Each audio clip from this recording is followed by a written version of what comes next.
하나님의 부르심에 응하여 하나님의 사람으로 살아가야지, 그리스도 예수의 제자로 살아가야지, 이렇게 결단한 사람은 어느 누구나 일상생활, 삶의 터전에서 성령의 학교를 거쳐가야 됩니다.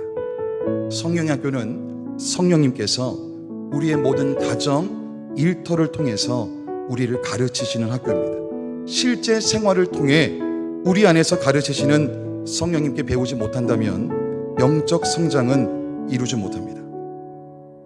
여러분, 영적 성장, 믿음의 발걸음이란 내게 지금까지 익숙했던 그 테두리를 벗어나서 하나님을 신뢰하며 항상 새로운 여정을 가는 것입니다.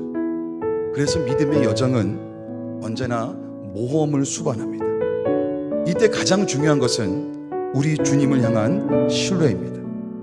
여러분, 어떤 상황 가운데서도 참으로 주님을 신뢰하십니까? 성령의 학교의 목표는 영적인 성장이라고 말씀드렸습니다. 영적인 성장이란 어떤 상황 가운데서도 흔들리지 않고 주님을 신뢰하는 것인 줄 믿습니다.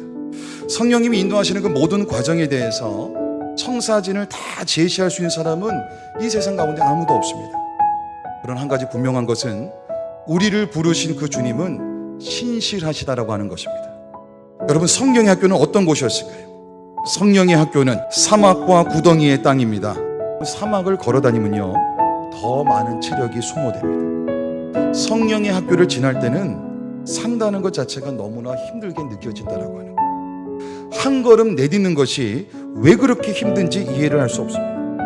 또한 많은 구덩이도 있다 그랬어요. 성령의 학교를 지나면서 헤어나오기 힘든 여러 가지 문제에 봉착할 때가 있습니다. 가정의 문제가 해결되면 재정 문제가 튀어오릅니다. 재정 문제가 해결되면 건강의 문제가 튀어오릅니다. 건강의 문제가 해결되면 또 다른 진로, 직장의 문제가 튀어나온다라고 하는 거예요. 어떨 때는 한꺼번에 찾아올 때도 있다라고 하는 것입니다.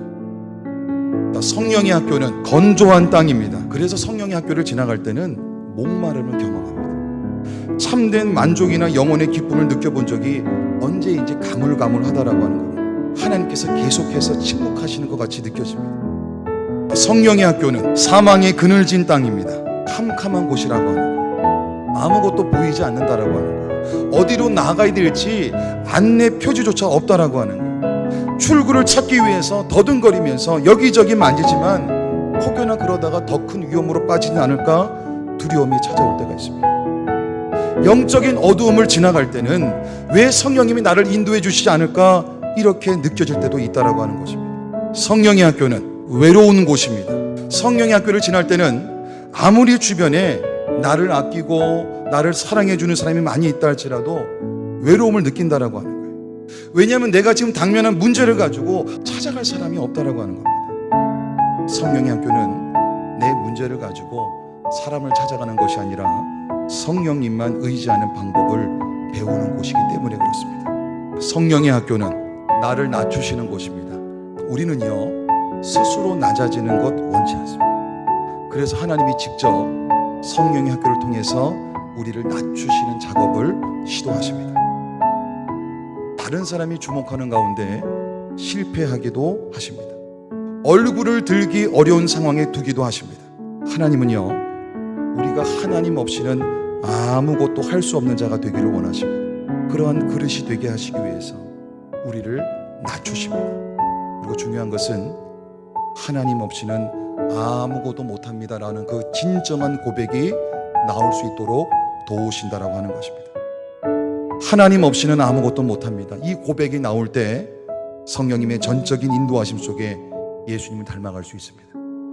하나님 없이는 아무것도 할 수 없습니다라는 고백이 나올 때 성령님이 주시는 능력으로 모든 사역을 감당할 수 있습니다.